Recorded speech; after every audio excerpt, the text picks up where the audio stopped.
Guys, good Friday afternoon. I'm Jerry Miller, and welcome to the I Love CVille Show. Thank you kindly for joining us. We are live in Charlottesville, across Albemarle County, the country, the Commonwealth, and the world on the I Love CVille Network. Today, we're presented by Skooma Boutique Dispensary.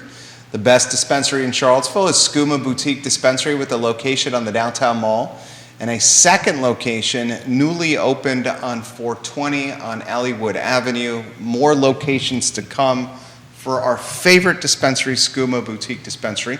Today, we'll let you know how you can win free coffee for a year, courtesy of Greenberry's Coffee. We will welcome Kerry in a matter of minutes to the program, the co-founder of Do Good CVille, all-around community stakeholder and one of the A-plus nice guys in the community that's committed to making this neighborhood, this area we call Central Virginia, better for everyone through his nonprofit, Do Good CVille. We have news from Belmont and Adam Frazier's restaurant outfit, Melissa Close Hart, the executive chef. The rebranding of Junction restaurant in Belmont is happening, and the new restaurant will open later this summer. That story coming up to you in about 30 seconds today. Melissa Close Hart is a talented chef. We saw as she launched Junction to positive accolades, and then watched as the pandemic really slammed the restaurant industry.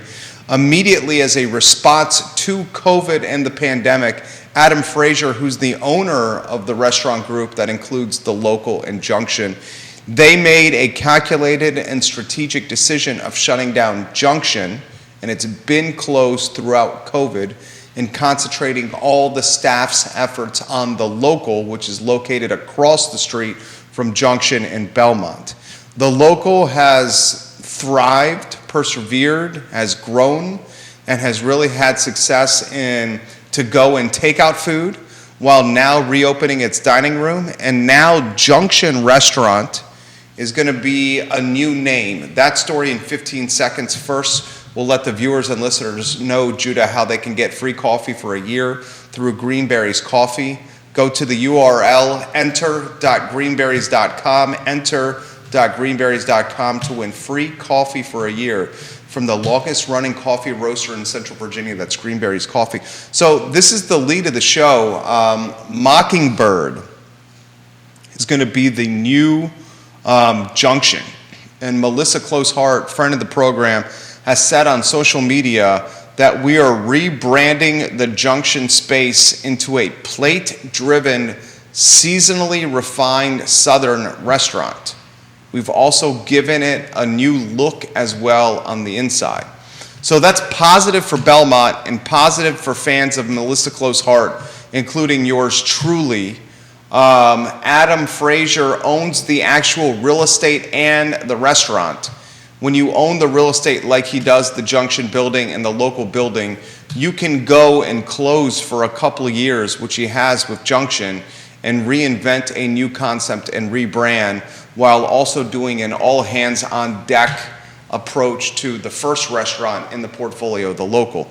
Excited to see Melissa Close Hart back on the line. Excited to see Belmont popping and thriving. I think Junction, in its short time in Belmont, has become a stalwart or a popular destination for Belmontonians and Charlottesvillians and Central Virginians alike. And to have that restaurant back not only means more jobs, but it means more a tangible and palpable buzz that's in the Belmont neighborhood air. It seats a lot of people. It's one of the biggest restaurants in the city, is Junction. Now going to be Mockingbird. So props to these guys with their late summer endeavor, Mockingbird Southern Cuisine, the rebranded version of Junction. Judah Wickhauer is our director. Let's go to the studio camera and let's welcome Kerry to the show, friend of the program. Kerry, how are you? I'm doing good. There's nobody that gives an intro like Jerry Miller. I'll tell you what. Anytime you're on the show, the intro is easy. I really just come here to feel good about myself. I mean, you are a phenomenal. First, let's do what we are first. Husband. Yep. Father of two. Yes, sir. First, community lover, philanthropist, nonprofit co-founder, Mount Kilimanjaro climber 2 times, a beer guy, a local restaurant guy, a local music guy, a media personality, soon to be a podcaster.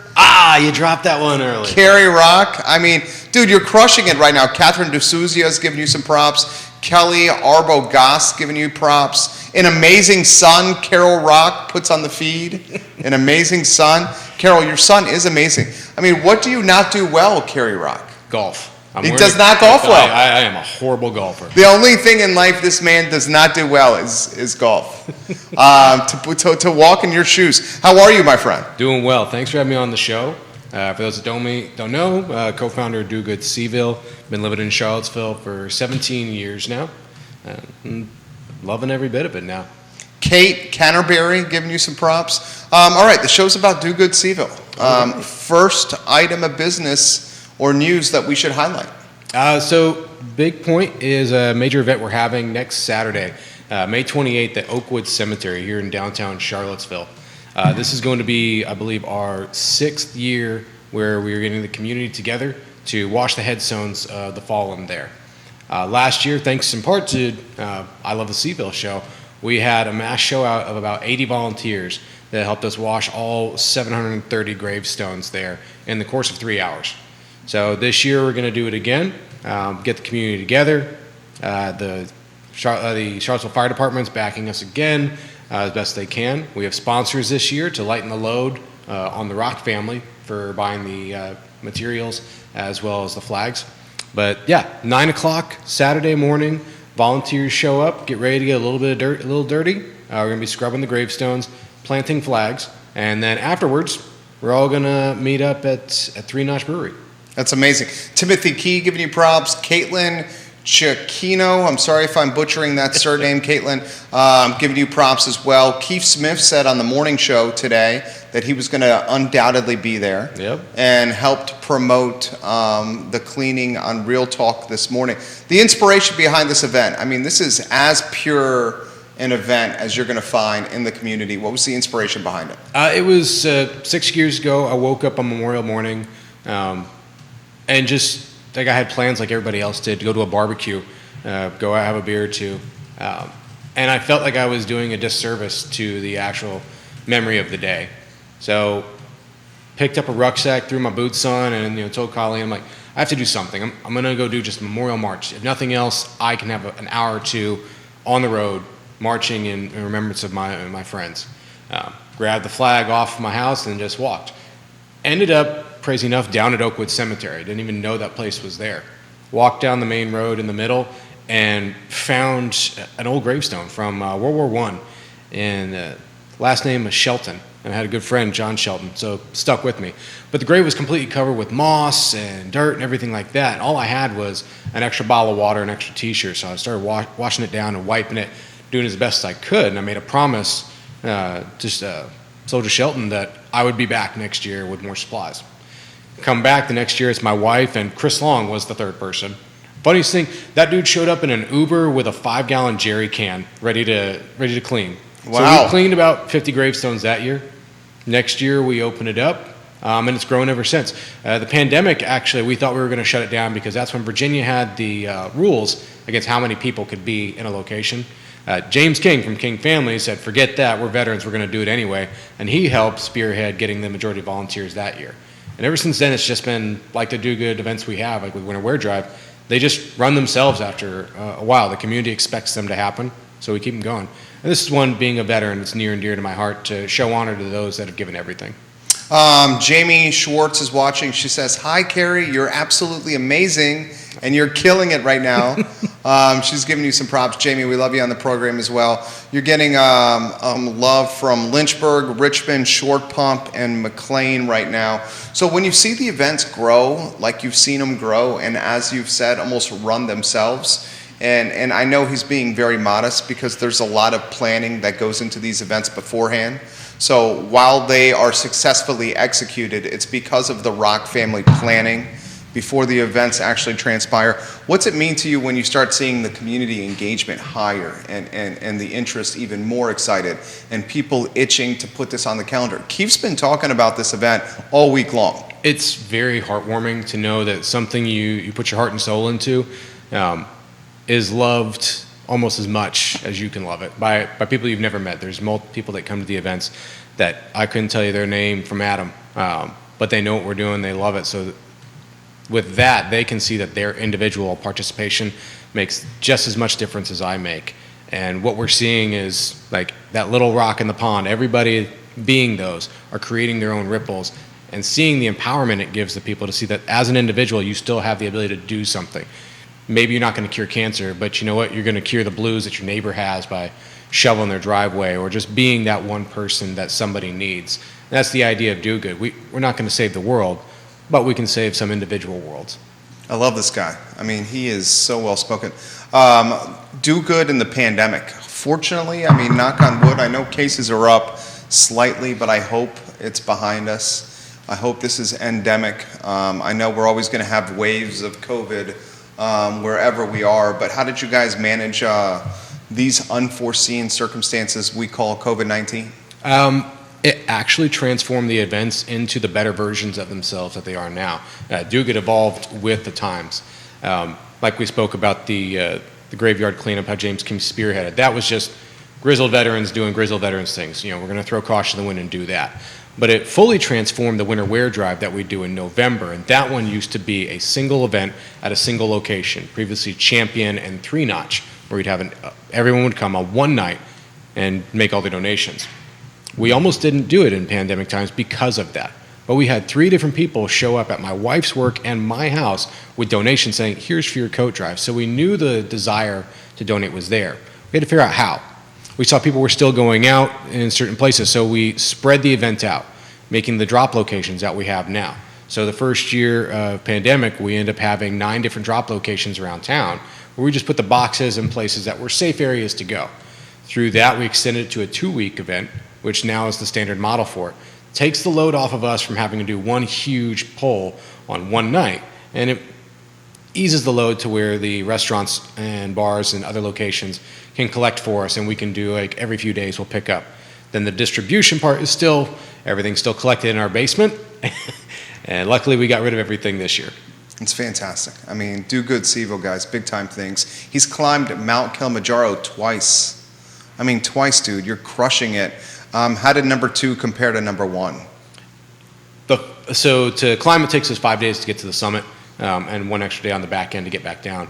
The first 4 days, easy as pie, because I knew it was coming. I knew how to pace myself. The last day, the summit was a little more challenging because I knew it was coming and I knew how much it sucked. There's a point where you get to Gilman's Point, which is the southern crest of the volcano. They celebrate it, and like you think you're on top of the mountain. You still, no matter what you're doing, have 2 hours to go until you actually get. But you're above 18,000 feet at that point. You're going to 19,341. It's that part that kind of kicked my butt. Like, I know this is going to just suck.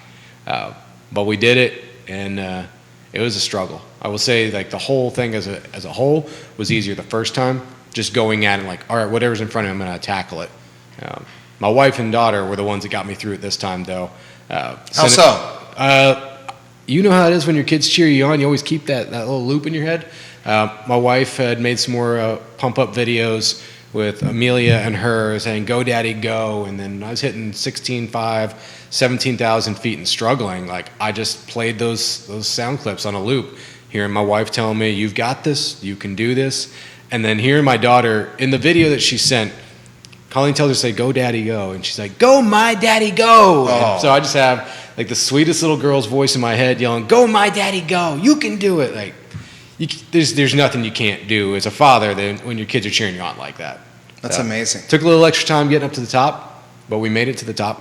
What's the Waterboys partnership and the Kilimanjaro hike and commitment mean to you?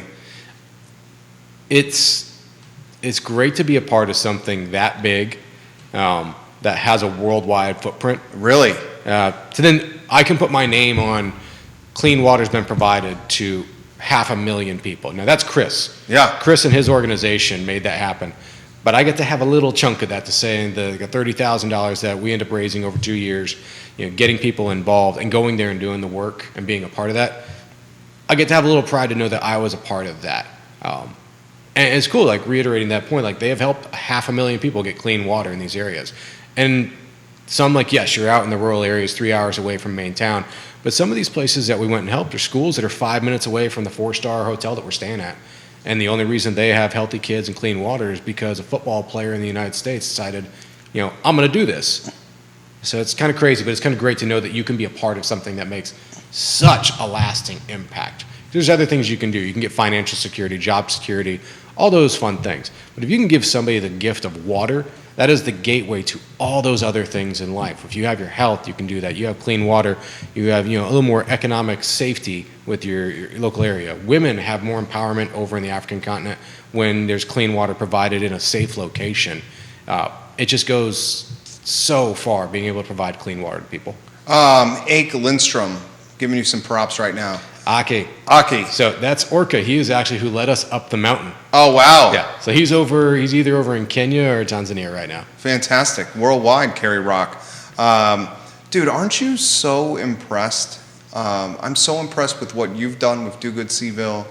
I'm so impressed, and it's, it was expected with the success you had with Do Good CVille, because I know the kind of guy you are. It was also expected with Chris, with what he's done with Waterboys, because we've seen the kind of commitment he's about. I mean, can you speak to the growth of both brands and nonprofits? You guys are going at it from different, spheres. He's got like you said, a global macro brand, where you got like this grassroots localized brand that in this community is beloved and cherished. Can you speak to like the efforts that have gone into growing these two nonprofits? I think, while never going to compare myself to Chris and the Chris Long Foundation with what he's done with his stage, I think we both grow from the same root of being genuine. Absolutely. What we're doing at Do Good CVille, I think that from what I see, people want to be involved because they see Colleen and I putting our whole selves into it. Like, if we ask for help on something, they know that this is something that is big to us, that means something to us, and we're going to put everything into it before we ask for help. Chris, I believe, is the same way. If you ever get to talk to him, meet him, he is the most genuine, down-to-earth guy there is. And while all these other football stars can do whatever in their off time, like, he's over in Africa making sure 500,000 people have water. They also have Hometown H2O that is helping people here in the States provide water for themselves that can't get clean water.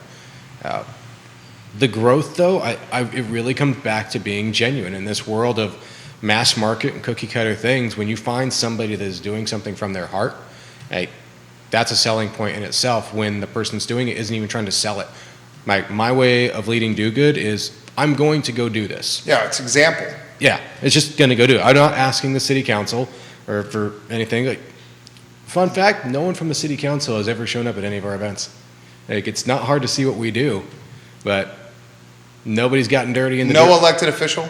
No, we've invited multiple. Wow. But that's the thing. That's where it goes back to our point. Like, Sure. It's just the citizens taking care of the citizens, and Do Good saying, like, hey, we know this needs to be fixed. We're going to fix it. How do we help? Volunteer, support, fundraise, donate. How do we help Do Good CVille? And follow-up question is, should we be asking jurisdictional leaders to fund and help this nonprofit more? So Because there's a lot of nonprofit support out there. There is, but there's also over 400 There's a lot. nonprofits centered in Charlottesville. That's true. So specifically to help with the event, if you want to volunteer, go to our Facebook page or go to the website, dogoodcville.org, and that'll have a link to how you can get in contact with us about volunteering. Or Saturday, May 28th at 0900, show up at Oakwood Cemetery. Be ready to get dirty, have a scrubby and a bucket. We will have a lot of those provided, but should more people show up, it's always good to have supplies. In regards to donations and things like that, we're more event focused or single goal focused, so we may have something that comes up and we'll do a call for action. So just check out on the website or the Facebook page to be involved with that. We actually got something in the works, just started last night, where we're going to help the Haven with underwear and t-shirt drive. That's and awesome. That's when we found a local provider that is going to be able to buy for us and help us out. So helps local business and helps local nonprofit and helps the homeless community. Our homie John at Three Notched, watching the program right now. John, we love you. You have so many great events. I was talking with Patty Zeller, another one. She's one of our sponsors now. Yeah, that's what she said. I mean, I want you to highlight what you're doing at Random Row. Oh, yeah. I mean, you talk about as community as it gets. What you're doing at Random Row epitomizes that. So Random Row, a year ago, good friends with Kevin, brewer owner, they have two efforts. The Dab for Good. He knows a lot of brewery owners and brewers. I don't know how that happened. Kerry Rock. He may or may not like craft beer as much as Judah and I. Somebody's got quality control, and I'll put that burden on myself for the good of the community. But no, so he approached us, and Do Good CVille has a good relationship with a lot of nonprofits in town. Random Row has two efforts: the Port Forward campaign and the Dab for Good bingo nights. And he asked if Do Good would take over the responsibility of finding the donors and running the events. So we've championed that, and Dab for Good happens once a month. We've had a great, resounding response to that, having nonprofits get involved with that. The Port Forward event is an event each month where it gives a local nonprofit a month of showtime where they can put all their information on the tables. They have a single beer that is their beer for the month. $1 per pour goes to that organization. The bingo nights, we're averaging about $1,100 to the nonprofits on that night. I heard. Cultivate CVille, we helped out last month. They raised $1,800. But that's like, they bring a crew. And the best thing is, it's like, it's not me up there calling bingo numbers. Yeah. We found a better formula is having someone from that organization pump it and be the person up front, and that drives the crowd wild. So we're going to be following that model. But again, yeah. Dude, I heard you're crushing it. We are. But again, it's because it's genuine. Yeah. That's the other thing. We don't make any money off of this. Yeah. Colleen and I aren't getting richer for this monetarily. We're getting richer in life because we get to help people. And that's the part that people find weird when we always get asked from donors like, well, how much is going to you, or what's in it for you? Like, I get to be a great example to my daughters. I get to be a good example to my friends, and I get to be like the husband that my wife deserves. Oh, love it. Dude, I love it. He's drinking beer with other people locally at a brewery that's locally owned, and he's doing it for the benefit of charity and philanthropy. I mean, it does not get any better than that.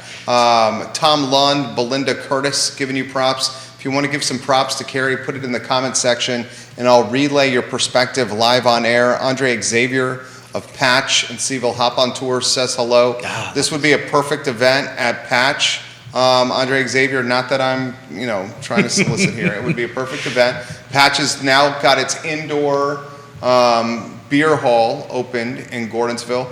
So, dude, you're going to be a broadcaster. You're going into the podcasting world. I think it's going to be amazing. Tell us the mission and the motif and the theme of your new podcast. So, yeah, it's now being revealed that we are going to be launching a podcast. Should I not have said this? No, that's we're on the show. Okay. It's like you're breaking news here. Okay, yeah. Myself and my good friend Ken Shevlin, we're going to be launching a podcast called The Adventures of Fatherhood, specifically focused on fatherhood from when we found out we were going to become dads to all the way to we each have 2 kids, the funny stories throughout fatherhood, and then a large focus on the mental health and mental care of fathers. I love it. It's been found to be like really not a very well studied or very well supported in communities. Like fathers do get hit with postpartum depression, not as much as women. Women, it's 1 in 9 women by a national medical board that did the study. 1 in 9 women will have postpartum depression. 1 in 10 dads will have postpartum depression, ranging from the first trimester to the 9th month of birth. First year is brutal. Yes, it is. They even found that number jumps up to 26% of men will suffer with depression between 3 months and 6 months of the birth. So focusing on that and trying to provide an outlet for men that are fathers, it's like here that like they're not the only ones dealing with this. Hey, you get these 2 other dudes from 2 different backgrounds, 2 kids, hear the stories, relate, talk to us. We're going to have some good guests on the show. But yeah, we're going to be recording the first 2 episodes this Saturday. It's amazing. Going to be releasing on all major channels as we can. And it's going to evolve as we can. We've already got about 40 episodes that we've got scripts lined out for. Wow. And if nothing else, it's therapeutic for Ken and I. Again, it's another one of those genuine things to where money isn't what we're doing it for, because there's not much money in podcasting. Yeah. That's going to be tough. But it's just going to be a fun adventure. I am so impressed. Keith Smith says, thank you for all you do. Keith Smith, I relayed your praise for the headstone cleaning event that Do Good has on the show. Your mom is, as she should be, just a huge fan. Kerry gets to make his parents very proud, and he does make his parents very proud. He's also taught us how to drink good beer. Casey Christensen, hello and welcome to the program. Hey, sis. Andre Xavier says, you're truly an inspiration, very inspirational. So you're gonna launch this podcast about the trials, the tribulations of fatherhood. And I agree that type of content is not super robust right now. As we should, we prioritize the newborn and mama through this process. And let's cut to the chase. Mama is doing the work, and the newborn is just brand new to the world, and you can understand why there's uncertainty or this gambit of emotions with newborns. Oftentimes, the dad is left with, be the strong, silent type, especially for this first year where like the baby is so fragile, the newborn is so fragile, you worry if you turn so sharply, their head will fall off. Yep. I'm sure you were as I was. So I like it, man. I think that there's like this niche that needs to be filled with, it's okay to show vulnerability, and dad doesn't always have to be the strong, silent type. He can also be struggling with lack of sleep and depression. And like, good God, does this ever get any better? Yeah. Like, what have we done? What have we gotten ourselves into, right? I mean, all these emotions we all felt. And dude, you go a few days where it's like, you're working the overnight shift with the feeding, and then the sleep starts to work against you. And then things really start to get a little crazy when you haven't slept for 4 or 5 days. And then you got the second one that you got to make lunches for and get all that done. Right. Now, I wanted to preface real quick, like, this isn't like a bash on parenthood is so rough, or being a father is so rough. Sure. And first and foremost, hats off to the mamas. Yeah. Yes, they put Absolutely. the work out. But we have a societal idea that there is like just a balance bar of pain or discomfort in this postpartumness, and that if one side's dipping, the other side has to be bigger and stronger. While yes, you do need to support your partner, you are also not wrong if you're hurting as well. Right. Now, the outlet should not be, like if you're angry or whatever, the outlet should not be your partner, but you need an outlet. And that's where we hope that this podcast will be something where someone can just commiserate but also laugh with us. Like, the first time you got thrown up on, or the first time you forgot diapers or went on a run with the baby and you forgot the diaper bag and you had to run back home before you get that blowout. So things like that. But again, to just bring light to the idea that it's okay to be hurting as a dad. There's nothing wrong with it. It's not a diminishing fact. It's just life. Yeah. And like all the things else that you do, we're going to get through it together. Frank, is that family to you? Papa Rock. He says, you continue to amaze me. Love you, Tiger. Thanks, love, Papa. I love when the family chimes in on the program, and I love the Rock family. I respect where it's coming from. I respect that, like, you constantly are willing to showcase, like, sheer and utter vulnerability. And you've done this while in a gym, on a bicycle, a standstill bicycle. Was it for 24 hours? 24 hours he did. That was a fundraiser for Waterboys. 24 hours for a nonprofit. He rode a standstill bicycle. That ain't an easy task. Paul McCarter, welcome to the program. And he likes the podcast idea as well. You often are very willing and embrace showcasing vulnerability. And that is one of your fundamental positive qualities that makes you just like an inspiring leader. Because when someone is literally on the front line of just about every, if not all, activities, and this person's like, this is what I'm going to do, I would love if you joined us. I may not be great on this. I may suck at this. Yep. I may be really good, but I'm going to do it for the betterment of this cause or this effort. People follow you, and you are a leader. People follow you. I want to follow you. I appreciate that. But yeah, I did that to somebody again last week. We did a 16-mile Memorial Day march nationwide, carry the load, that came through Charlottesville. If people didn't know what that was a 4,200-mile road march that they took the flag down from West Point, and they walk it along the eastern seaboard all the way to Dallas. And I always lead the flag through Charlottesville. But that was one where someone's like, I'm going to follow you. I know you're doing this walk. I'm like, how long are you going to walk with me? Like, oh, I'm going to walk the whole time with you. And then it turns out to be 16 miles, and you kind of get cursed at a little bit. But yeah, people follow me, but I think it goes back to that same point that I made earlier. It's because it's genuine, and like you said, like, I'm going to lead from the front. If you want to follow me, cool. I'm doing this either way. Yeah, I mean, it's motivating. Leslie Todd, this young man never ceases to amaze our family. Great job, Kerry. Amanda Litchfield, Kerry, I love this. I'm going to share this with Joel tonight. LJ and AJ for life. LJ is their son. AJ is my daughter. They go to daycare together, and they are the cutest little couple. So if you want to give the man some props and praise, put it in the feed, and I'll relay it live on air. What Charlottesville news? You are as well read as all of us. What Charlottesville news has interested you or tickled your fancy of late? Local news? Honestly, the rebranding of Junction, that surprised me. I didn't know that was happening, but I'm very happy for Adam on that one. I got to become good friends with him back when I was a bartender down Adam Frazier? Yeah. I used to be the bartender at the Tiki Bar down at La Taza back in the day, so ran into him a couple times. So I'm glad he was able to weather the storm of COVID and change that up.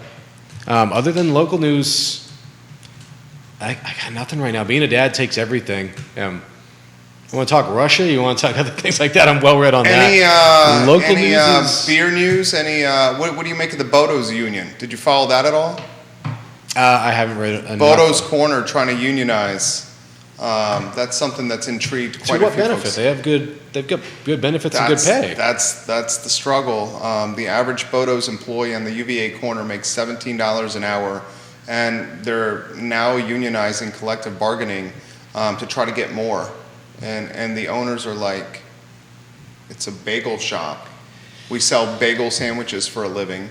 There's only so much we can do here. Yeah. So there's now that dynamic, and it's a dynamic that all local mom and pops, the owners, are following now. Because we know how influential Bodos is in this area. Yeah. A boycott on bagels and they'll go crazy. Yeah. It's that weird balancing point to where, like, yes, the workers should get paid a living wage and provided what they need.